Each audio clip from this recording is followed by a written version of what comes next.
Hey guys, welcome back to another video. So I think it's time to get to the facts because what I have been seeing a lot of lately is when I bring some good news on this channel, there's always someone who says I'm making this crap up. When I make a video about bad news, I get called either the doom and gloom of trucking or the negative Nelly of trucking or whatnot. So I think it's time to address all of that and bring you facts only. And I do apologize in advance if I sound a little bit harsher than normal. I don't mean to, it's just that I'm passionate about the topic. Ready? Let's go!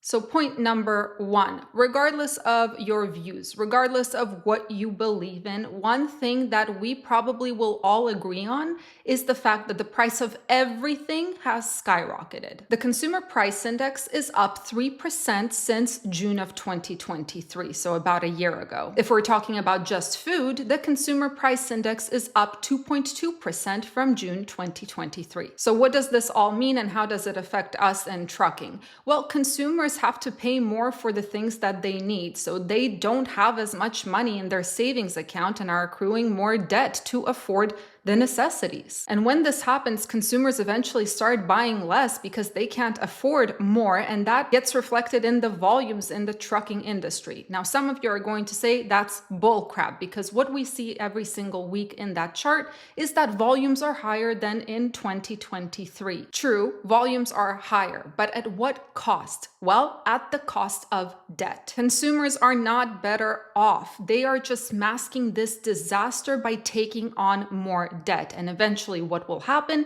is the bubble will burst. Savings accounts are depleting, debt is increasing. What are we going to see when the chickens come home to roost? Now, there's an additional possible reason for the increased volume, and that is more shoppers. Why more shoppers? Because of the immigration boom. If we're talking about legal immigration from 2022, because that's the last available number, nearly 2.6 million legal immigrants came to the US in 2022. Now, if we're talking about illegal immigration, 2.76 million illegal immigrants crossed the border in 2022, and that was 2 years ago. More people equals more shoppers equals higher demand, and higher demand will result in higher volume. But now we're going to go to point two because there will be someone who says, well, doesn't that mean that it's good for the economy? So point two, and I'm going to preface this by saying that I am an immigrant turned citizen. I was not born here.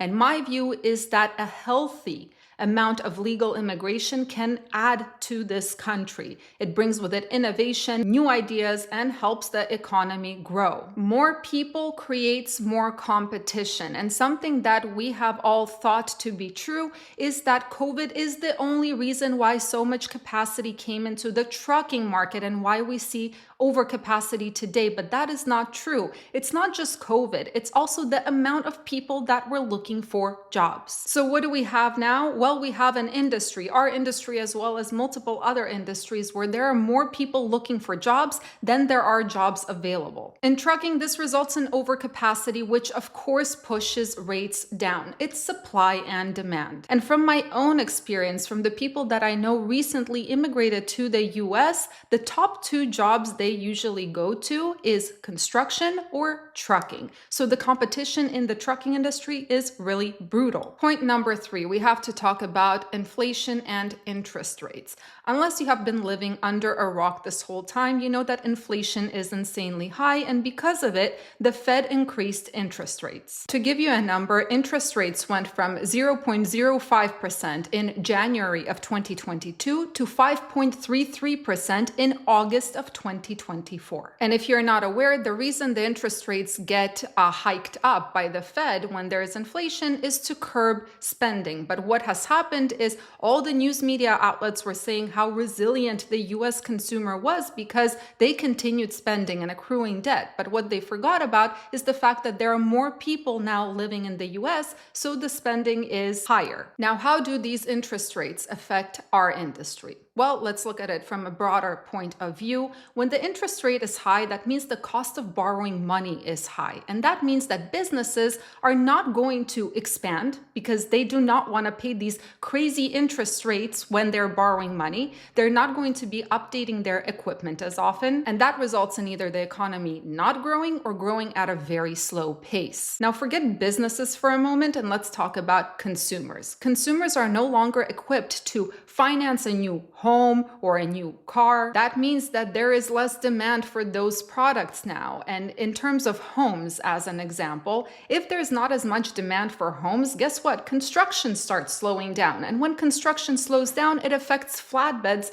directly because they don't have as much volume to transport. Now, let me give you some numbers from July 2021 to July of 2024 and how things have changed. So for a 30-year fixed mortgage, the rate went from 3.04% to 6.9% now. In terms of credit cards, it went from 16.16% to 20.71%. A 4-year used car loan went from 4.8% to 8.54%, so it doubled. A 5-year new car loan went from 4.18% to 7.9%. So you guys tell me, is everything fine with the economy? So now I'm going to address a particular comment, if I may. It's this one right here, and it says, your whole channel is full of negativity. I know plenty of truckers making good money, especially flatbed and oversized haulers. There will always be an exception to the rule. I happen to know a few people who are doing fantastic right now, despite the fact that the market is in turmoil. Some are running a completely clean operation and simply have all of their equipment paid off. Others are just a one-person show and their expenses are very limited, but there are also some that are just violating the crap out of their logbooks. I know of companies that literally built their business on quicksand. They are doing fantastic right now until there's either a claim, an accident, or a really pissed off DOT officer, and then they're out. I'm sure we have all heard of chameleon carriers. Now, despite everything I said, I am definitely not here to change your mind. If you think this industry is fine, if the economy is fine, man, do I envy you. From the bottom of my heart, I envy you because I wish I could see it from your perspective. Then I wouldn't have to worry about the fact that I'm going completely gray on this side. But then there are the rest of us, the 98% of us who feel that there is something significantly wrong because the market is extremely reactive, because there is no consistency, and because the foundation of this industry is in turmoil. Now, I think I speak for many of us on the 98% side when I say that most of us are not waiting for someone to shut down to be successful. Although there was one comment that kind of got to me where the guy said, can the old timers just retire and give us new guys a chance? Most of us do not think that way. We're not looking to build our businesses on someone else's grave because we don't believe that that's what success looks like.